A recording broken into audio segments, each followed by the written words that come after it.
NBC6 News presents Voices of Courage, an NBC6 News special presentation. Fear. What do you want? I can breathe. Please, anybody. Anger. Frustration. No justice! No peace! Compassion. It's all right. We're all here together, okay? Just a few of the emotions being felt across the country and around the world as we are yet again forced to face racial injustice in America. So how do we use this moment to promote understanding and healing? We at NBC6 believe it starts with a conversation and listening to voices of courage. Good evening, I'm Dan Jovic. And I'm Jackie Jovic. To help others engage in what can be an uncomfortable discussion, we're sharing our thoughts. Throughout the next 30 minutes, you will hear from different members of the community as well as the NBC6 News team. And here's part of my story.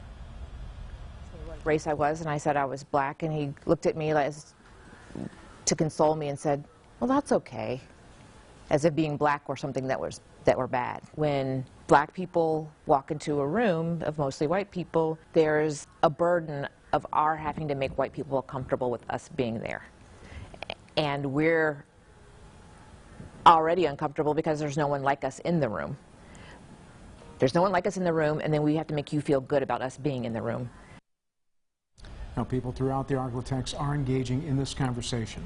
Two barbershop owners of different races on opposite sides of the Red River share how they're using their platform to promote understanding. Each barbershop kind of caters to its own neighborhood. You're going to feel home. You know, you're going to feel like you belong. Two barbershop owners from different neighborhoods and different backgrounds.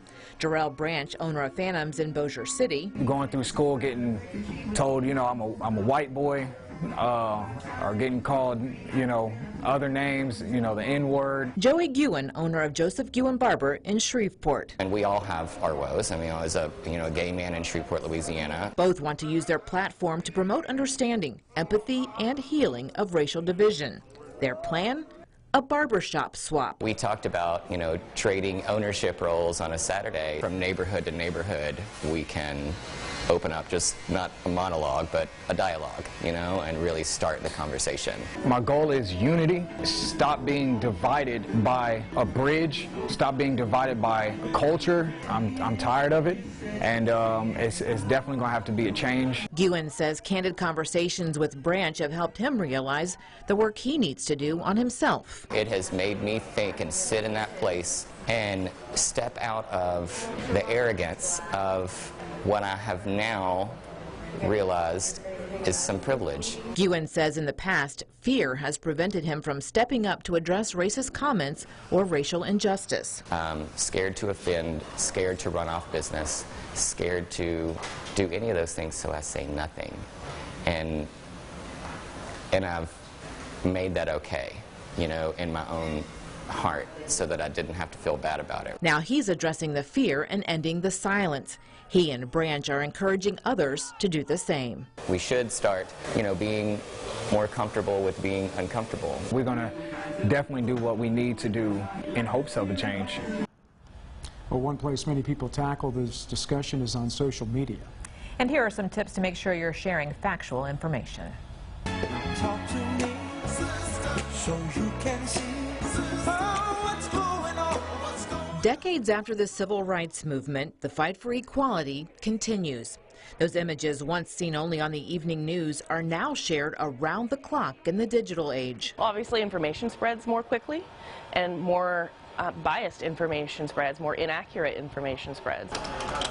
Carolyn Roy is the digital executive producer at NBC6 News, and she says the rapid spread of information can lead to confusion and misunderstanding. I think social media is more sometimes used as a validation instead of a source for information. It is just so easy to share because it supports what you already believe. Confirmation bias is what we call it. There are people willing to bank on your bias. There are sites out there whose entire existence is to make money, which means the more upsetting the headline or the more divisive the headline, the more clicks they get and the more money they make, and that's all they care about. To prevent becoming a victim or spreading bad information, think before you share.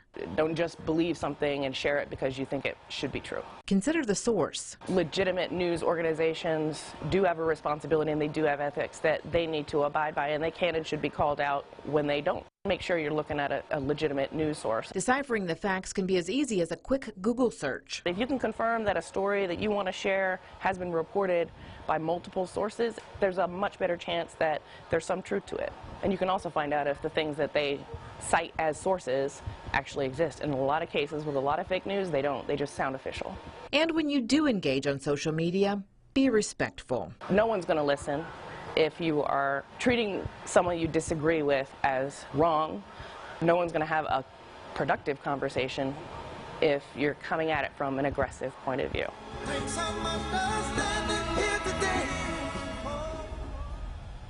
Well, coming up, it's been said actions speak louder than words. We're showcasing one group which is taking action and has a concrete plan to enact change. But before we head to break, my thoughts on the discussion of race.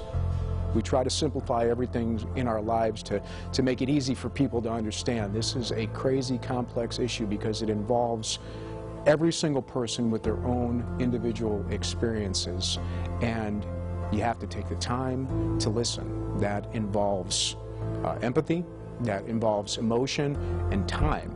These questions aren't answered in 2 sentences. These questions are often answered over long conversations.